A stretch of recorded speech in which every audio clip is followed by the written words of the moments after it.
Moment जब भी statistics में आएगा, इसका मतलब ये होगा वो एवरीथिंग का इंफॉर्मेशन दे रहा है। ठीक है। तो मोमेंट बताता है कि डेटा कैसा है। सिमेट्रिक है। सिमेट्रिक का मतलब क्या है?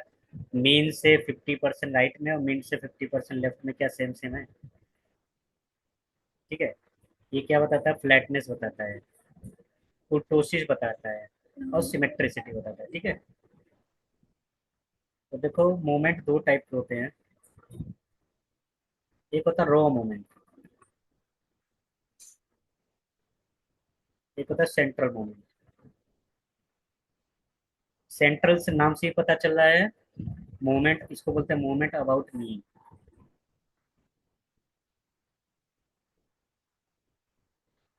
मीन या एवरेज कुछ भी बोलो। रॉ मोमेंट क्या होता है? मोमेंट अबाउट ओरिजिन या मोमेंट किसी पॉइंट पे। ठीक है। रॉ मोमेंट भी दो टाइप के होते हैं। एक मोमेंट अबाउट पॉइंट ए, किसी पॉइंट के रिस्पेक्ट में मैं मोमेंट बता रहा हूँ, और moment about origin. Okay. Okay, समझिए ना। देखो,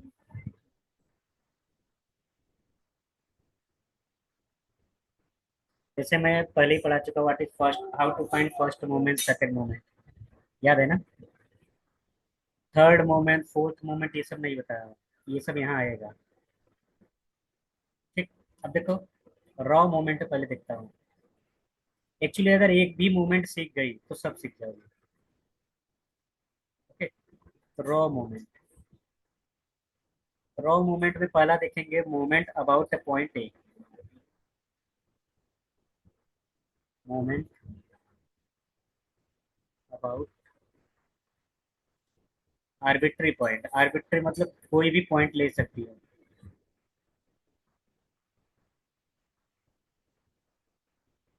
ए इज एनी रैंडम वैल्यू। तो इसका फार्मूला होता है mu R dash. This is represented by mu R dash. क्या होता है? E of X minus A का पावर आर। ओके, मतलब expected value of X minus A का पावर आर। राइट ना? समझ गए? तो बेसिक डेफिनेशन यही है।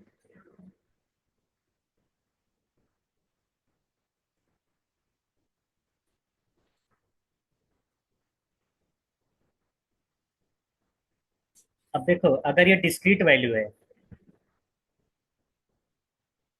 तो ई ऑफ जी एक्स, मैंने लास्ट टाइम बताया था, E of G X expectation of कोई भी फंक्शन क्या होता है? G X P X, right? और for continuous, G X into F X. In the same way you can write for discrete value, इसको तुम क्या लिख सकती हो? एक्स माइनस ए का power R into P of X. अब random variable अगर जीरो से स्टार्ट है तो जीरो लिखेंगे, वन से स्टार्ट तो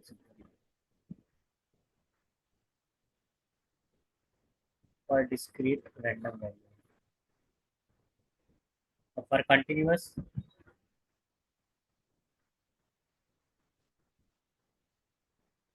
यहाँ क्या लिखेंगे? F of X. यहाँ लिख लो for continuous random value.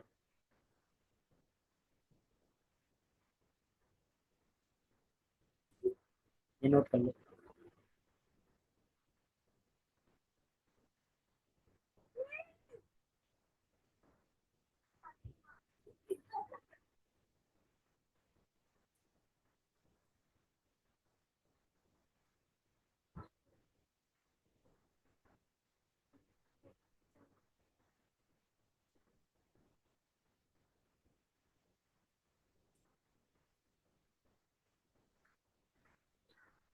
Okay, अब तुम मुझे बताओ, if the value of A is zero, उसको क्या बोलते हैं?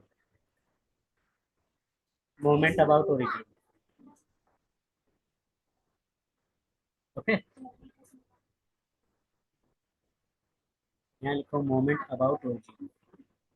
इसमें पूरा कॉन्सेप्ट वही रहेगा।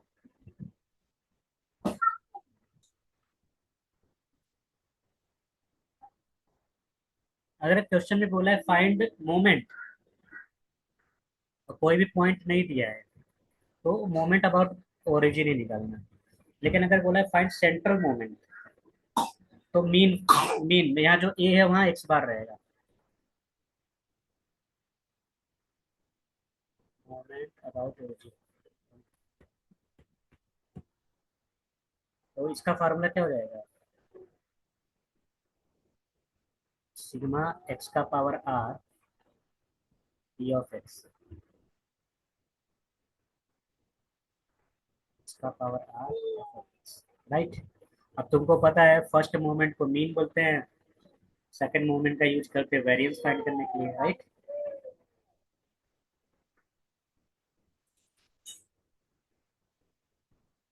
और कंटिन्यूस है। अब तीसरा लिखो, मोमेंट। अब इसका नाम मोमेंट अबाउट नहीं बोलेंगे, इसको बोलेंगे central moment.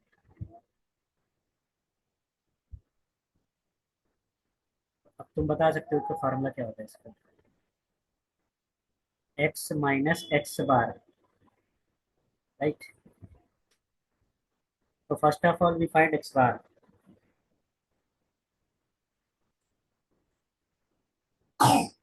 X minus X bar F of X, ये नोट कर लो।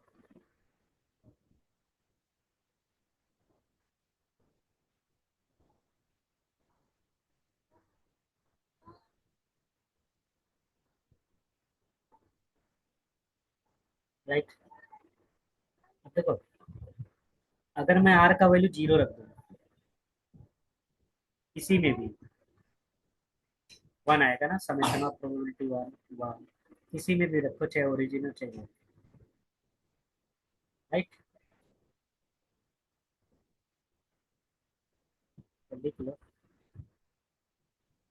If R is equal to one, तो म्यू जीरो का वैल्यू वन होगा,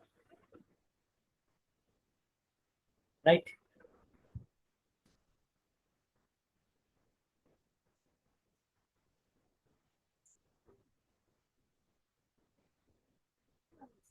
ओके, नोटेड। अब देखो, तो चाहे इसका वैल्यू चाहे इसका वैल्यू, सबका वैल्यू क्या आ रहा है?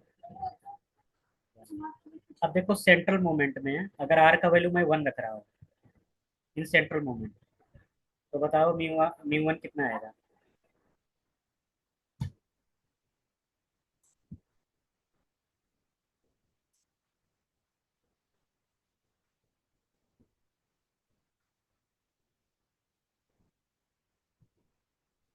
If you put r is equal to 1, here you get r mu 0 is equal to 1. Now put r is equal to 1. तो जब यहाँ 1 करूंगा, तो मैं डिस्क्रीट देखता हूँ पहले, ठीक है।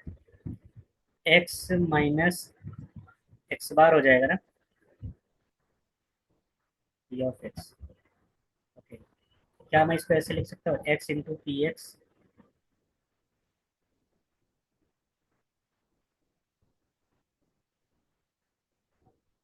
Minus X bar into P x.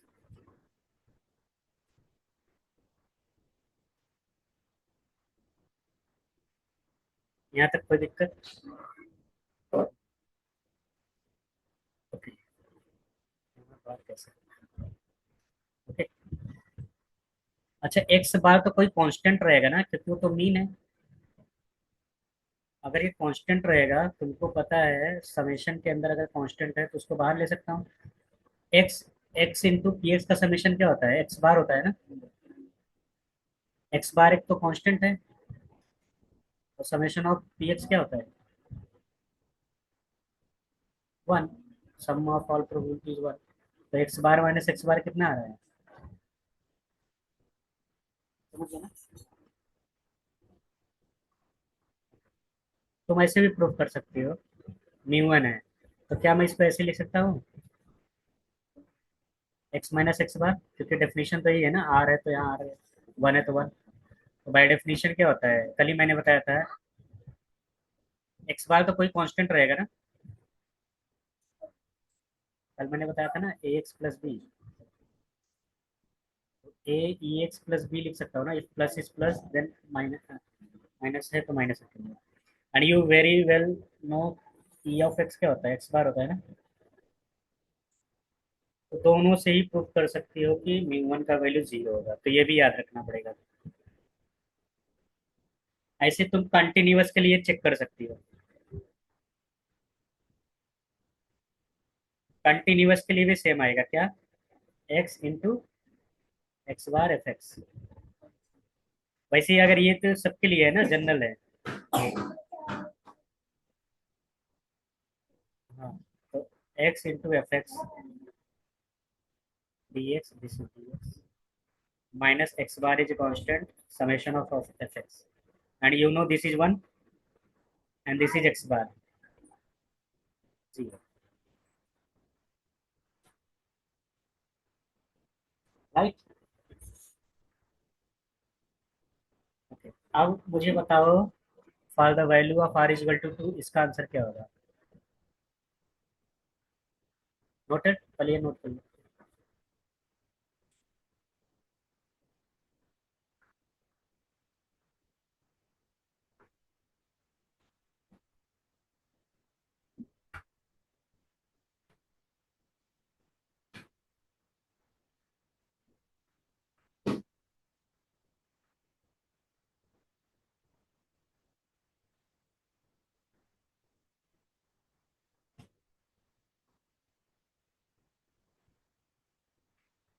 This part noted. So always remember, center first central moment. Sorry, this is called zeroth central moment. Is always one. First central moment is zero. Now we are finding for r is equal to 2.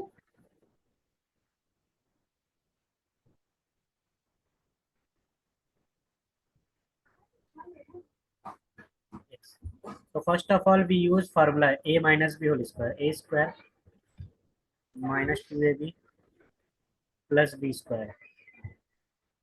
अब इसको ये binary वाला मतलब जब consider करना, ये x है ये एक्स नॉट है, तो इसका value zero, right. Here x bar is any constant, क्योंकि ये तो मीन है ना कुछ नंबर्स रहेंगे। तो you can write E X square minus two X bar E X, right, plus X bar whole square, why because this is a constant, right. Now you tell me what is the value of E X, X bar, right. तो ये इसका value क्या होगा, x बार होगा ना।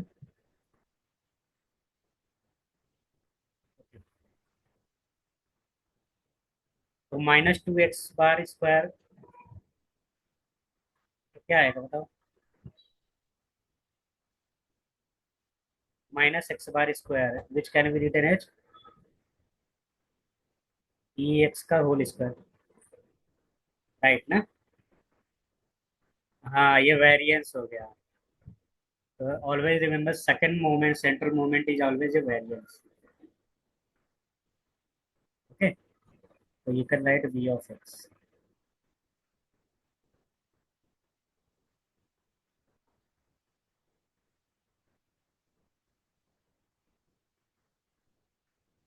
अब देखो यहाँ से एक चीज तुम कंक्लूड कर सकती हो, this is central moment, right, and this is moment about origin.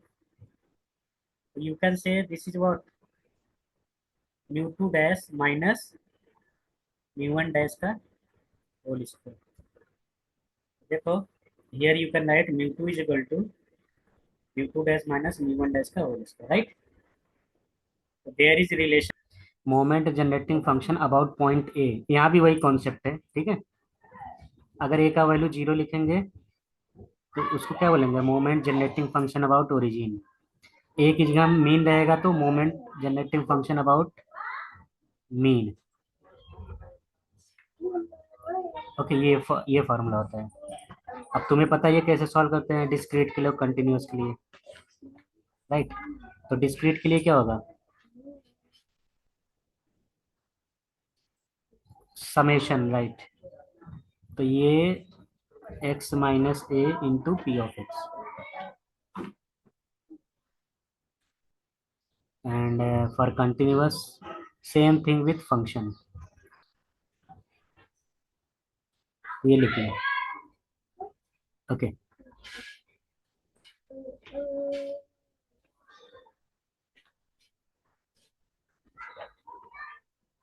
ई का पावर एक्स का एक्सपेंशन क्या होता है?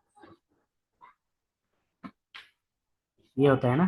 तो ये पूरा एक्स का टर्म है, this is this whole part, right. तो अगर मैं इसको एक्सपैंड करूंगा तो सब में पी ऑफ एक्स मल्टीप्लाई होगा ना फॉर डिस्क्रीट। अगर मैं कंटिन्यूअस ले रहा हूँ तो बहुत सारा इंटीग्रल होगा, राइट।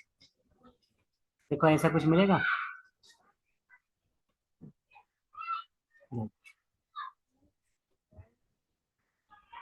तो पहले ये नोट कर लो, फिर बता।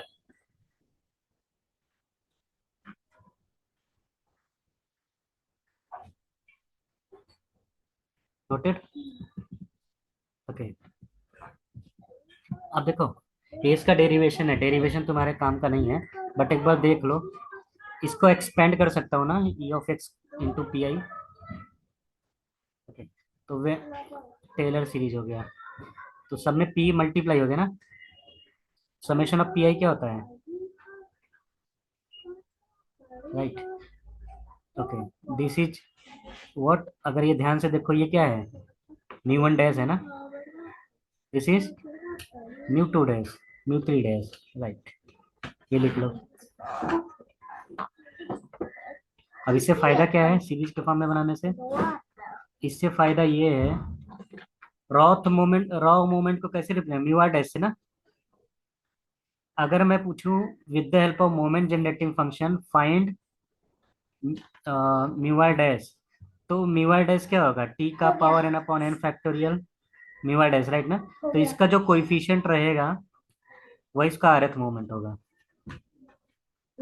ओके। मैं जनरल पॉइंट एक लिए बता रहा, अब वहाँ जीरो रखेंगे तो ओरिजिन हो जाएगा, और मीन रखेंगे तो moment generating function about mean हो जाएगा।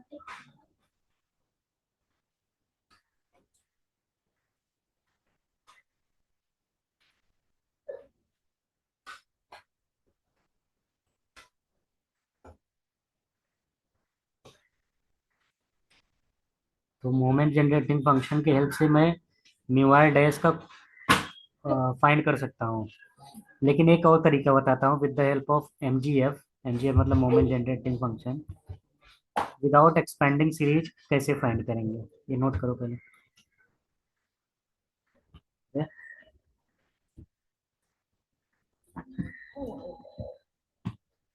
तो मैं कंटिन्यूअस का नहीं बता रहा हूँ, चाहे तो एक बार देख लीजिए, राइट। हाँ। तो क्या कंटिन्यूअस का दिया डायरेक्टली। ओके। तो अबाउट पॉइंट जीरो, उसको बोलेंगे M G F about origin, right. Okay.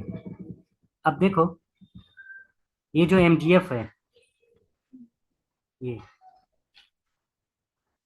अभी तुमने देखा क्या? टी का पावर आर का कोइफिशिएंट जो भी रहेगा म्यू आर डैश रहेगा, राइट। अब एमजीएफ को अगर फर्स्ट टाइम डेरिवेट करेंगे विद रिस्पेक्ट टू टी, और टी का वैल्यू लास्ट में जीरो रख देंगे, तो मुझे मिलेगा फर्स्ट मोमेंट। तो यहाँ लिख लो ये चीज, एक्सपेंड करने की जरूरत नहीं है। ये देखो लिखा है ना, जो भी ये तुम्हारा है ये वाला चीज, मोमेंट जनरेटिंग फंक्शन, इसको तुम डिफरेंशिएट करो विथ रिस्पेक्ट टू टी, तो ये तुम्हें देगा म्यू वन डैश। डिफरेंशिएट करने के बाद टी का वैल्यू जीरो रखना। ओके। ओके। अब तुम्हें चाहिए म्यू टू डैश, इसका मतलब इसी एम ए टी को दो बार टू टाइम डिफ्रेंशिएट करके टी का वैल्यू 0 रखो। तो इन जनरल यहाँ आर डैश है ना, तो आर बार करेंगे तो rth मोमेंट मिलेगा। समझ गए ना? तो ये नोट कर लो।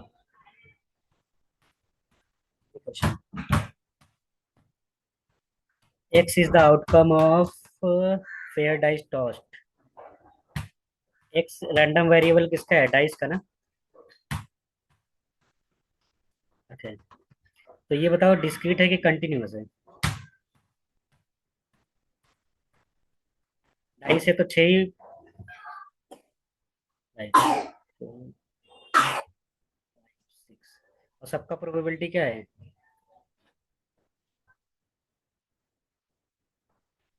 राइट, तुमको पता है यहाँ कुछ भी नहीं बोला है मोमेंट जनरेटिंग फंक्शन किसके अबाउट निकालें। तो mgf जो बोला है तो हम हमेशा ओरिजिन के अबाउट निकालेंगे। m0 t equal to formula क्या होता है?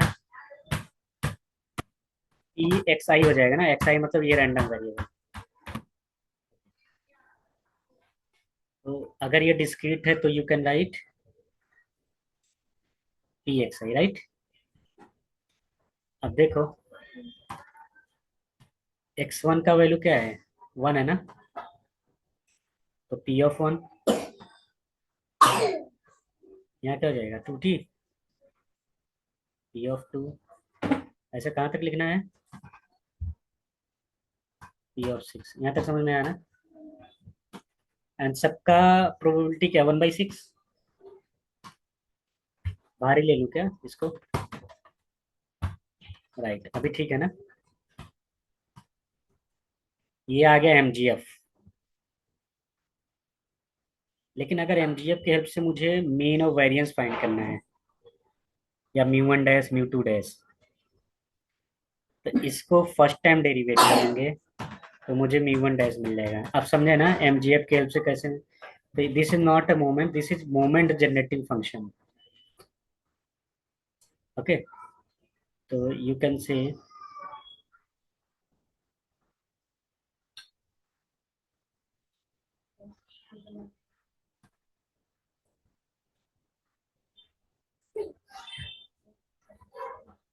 तो इसको जब फर्स्ट टाइम डेरिवेट करेंगे,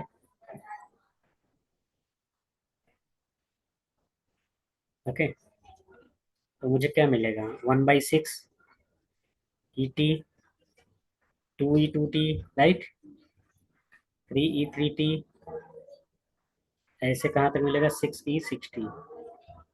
और लास्ट में टी का वैल्यू क्या रखेंगे? 0। टी का वैल्यू 0 रखेंगे तो क्या मिलेगा? किसी का पावर 0 तो 1 हो गया ना।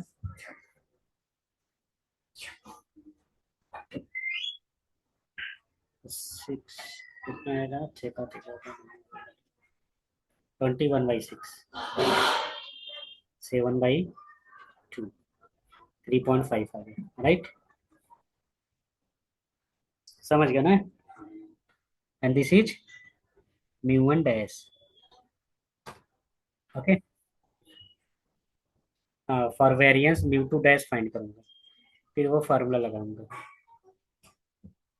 तो फॉर म्यू 2 डैश यहाँ लिखूंगा, इसको 2 बार डिफ्रेंशिएट करेंगे।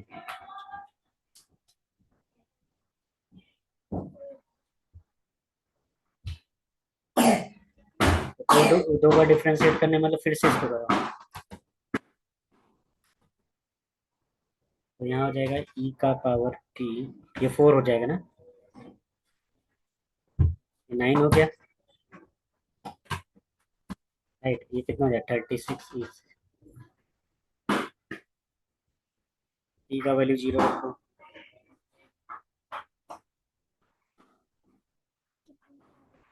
बनाया जा रहा है पता नहीं ऐसे कितने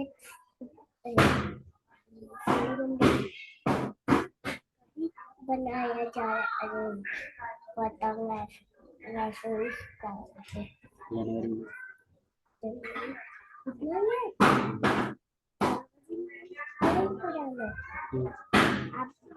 आप जो पहले बोले थे 18 तारीख को। 18। हाँ, ये कितना आ रहा है? 36, 51, 51, 61।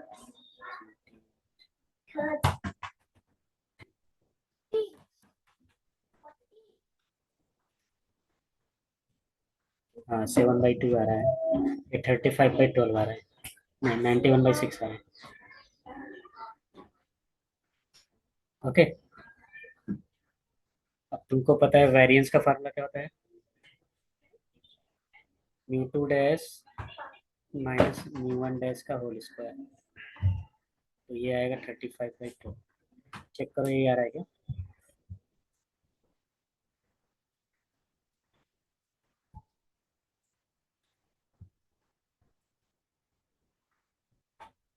तो म्यू 1 को, मीन को म्यू 1 डैश से रिप्रेजेंट करते हैं, वेरिएंस को म्यू 2 से। हाँ। हम्म,